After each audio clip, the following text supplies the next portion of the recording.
Κυρία Μάτζαρη, πολλοί φοβούνται ότι μετά τη ρινοπλαστική δεν θα μοιάζουν ο εαυτός τους. Είναι συχνός αυτός ο φόβος στους ασθενείς που σας επισκέπτονται?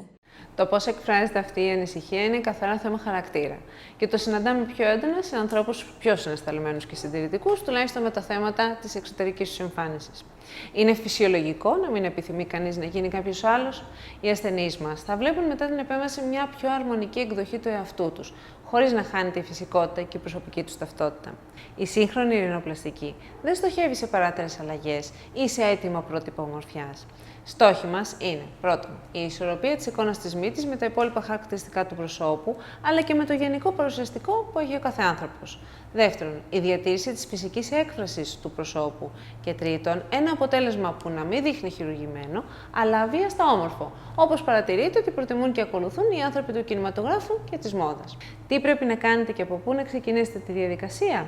Αρχικά, μην προσπερνάτε θεωρώντας ως αχρίαστο το στάδιο της προεγχειρητικής εκτίμησης και συζήτησης με τον ή την ειρηνοχειρουργό που θα επιλέξετε.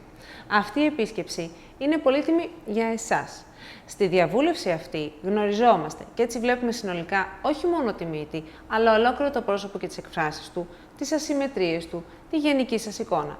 Μελετάμε συνολικά τον κάθε άνθρωπο, ώστε το αποτέλεσμα να του ταιριάζει πραγματικά και μέσα στους επόμενους μήνες η νέα μύτη να γίνει με απόλυτη φυσικότητα κομμάτι του εαυτού σας.